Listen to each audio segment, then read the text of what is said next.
Hi friend, welcome to my channel study material. आज हम design of bolted connection का question करने वाले हैं।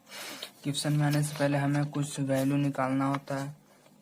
जैसे कि अगर हमें क्वेश्चन में M16 बोल्ट दिया हुआ हो तो उसके लिए एज डिस्टेंस, पिच डिस्टेंस निकालना होता है, फिर डाई ऑफ होल निकालना होता है। अगर M16 बोल्ट दिया हुआ तो उसके लिए एज डिस्टेंस 30 mm होता है, पिच डिस्टेंस 50 mm होता है। और अगर M20 बोल्ट दिया हुआ हो तो उसके लिए एज डिस्टेंस होता है 40 mm और पिच डिस्टेंस होता है 60 mm। और अगर डाई ऑफ बोल्ट दिया हुआ रहता है, हमें डाई ऑफ होल भी निकालना होता है। अगर डाया दिया हुआ हो 14 mm या उससे कम तो उसमें हम 1 mm ऐड करके डाई ऑफ होल निकालेंगे। अगर डाया दिया हुआ है बोल्ट का 16 mm से 24 mm के बीच तो उसमें हम 2 mm ऐड करके डाई ऑफ होल निकालेंगे। अगर हमें डाई ऑफ बोल्ट दिया हुआ है 24 mm से ज़्यादा तो हम 3 mm ऐड करके डाई ऑफ होल निकालेंगे।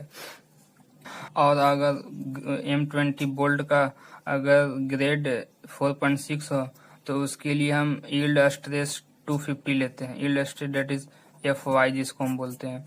और उसके लिए अल्टीमेट स्ट्रेंथ यानी कि FUB का वैल्यू होता है 400।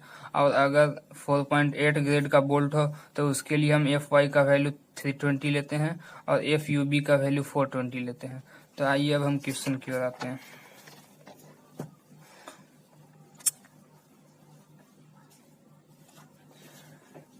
क्वेश्चन हमारा है 2 plate of 12 mm thick are to be connected by M20 bolt of grade 4.6 in lap joint.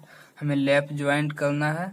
12 mm thick है हमारा प्लेट का साइज, थिकनेस दिया हुआ है, और बोल्ट है हमारा M20 4.6 ग्रेड का। डिजाइन द बोल्टेड कनेक्शन का डिजाइन करना है। The factored load is 250 kilo Newton. हमें फैक्टर लोड दिया हुआ है 250 किलो न्यूटन। तो आइए अब देखते हैं कि इसको कैसे सॉल्व किया जाए।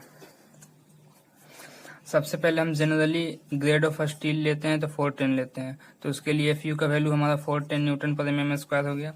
और 4.6 ग्रेड बोल्ट के लिए, जैसे कि यहाँ आप देख सकते हैं 4.6 ग्रेड बोल्ट जो होता है उसके लिए हम FUB अल्टीमेट स्ट्रेस का हम वैल्यू 400 न्यूटन पर mm स्क्वायर लेते हैं।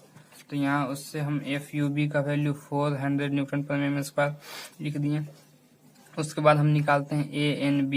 तो ANB का फॉर्मूला होता है 0.78 multiplied by π/4 multiplied by diameter of bolt का स्क्वायर। यहाँ हमारा बोल्ट दिया हुआ है M20 तो इसका डायमीटर 20 mm है, तो यहाँ हम रख देते हैं 20 mm।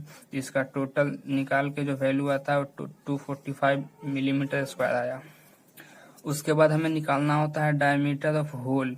तो सब अगर हमें डायमीटर दिया हुआ यहाँ 20 mm डाया है, तो उसमें हम यहाँ देख सकते हैं कि अगर डायमीटर ऑफ बोल्ट दिया हुआ 60 mm से 24 mm के बीच तो उसमें हम 2 mm ऐड करते हैं।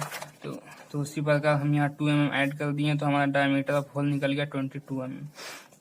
उसके बाद हम फैक्टर ऑफ सेफ्टी लेते हैं गामा MB इक्वल टू 1.25 और NN का वैल्यू 1 होता है लेफ्ट जॉइंट के लिए जो आगे। उसके बाद स्टेप 1 में हम सबसे पहले निकालते हैं strength of bolt in single shear. BDSB equal to NN into ANB into FUB divided by √3 gamma MB। यहाँ NN का वैल्यू 1 है, यहाँ से ANB का वैल्यू हम निकाल चुके हैं 245 mm स्क्वायर।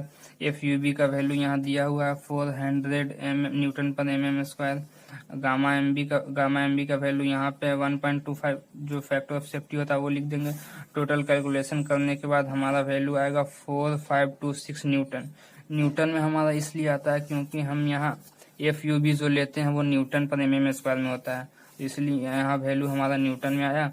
इसको हम अब किलो न्यूटन में चेंज करेंगे तो इक्वल टू हो जाएगा 45.26 किलो न्यूटन।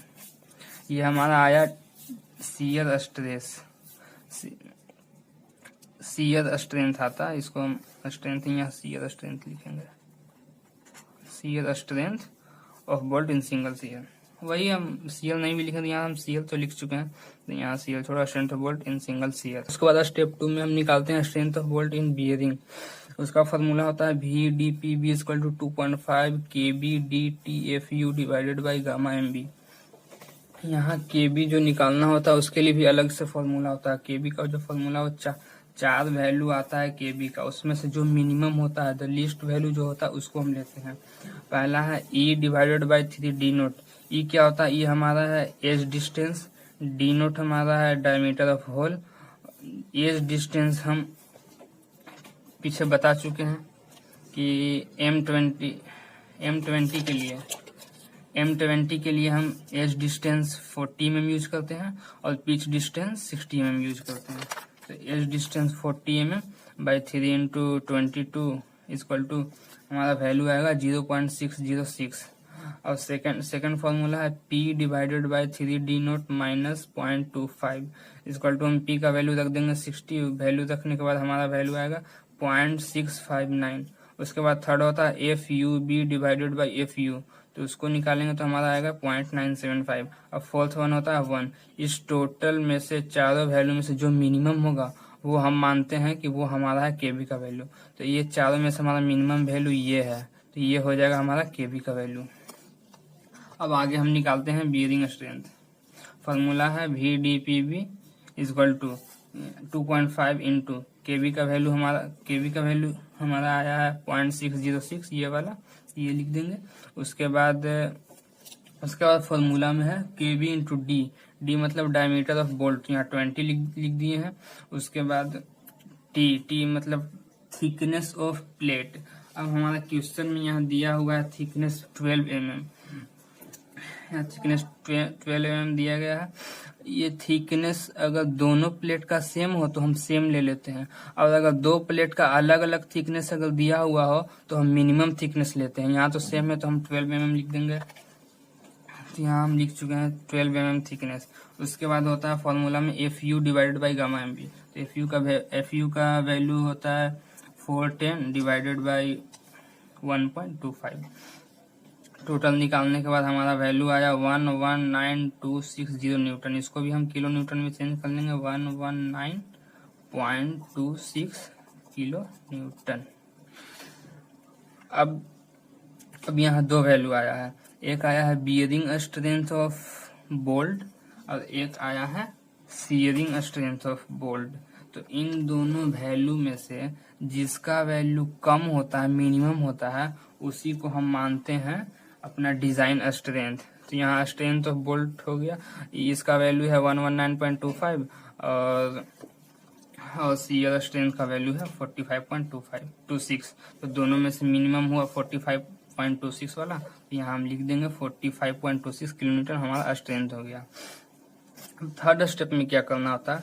थर्ड स्टेप में हमको नंबर ऑफ बोल्ट निकालना होता है कि उस कनेक्शन के लिए कितना नंबर ऑफ बोल्ट की हमें जरूरत है। तो उसका फॉर्मूला होता है N equal to factored load divided by strength of bolt.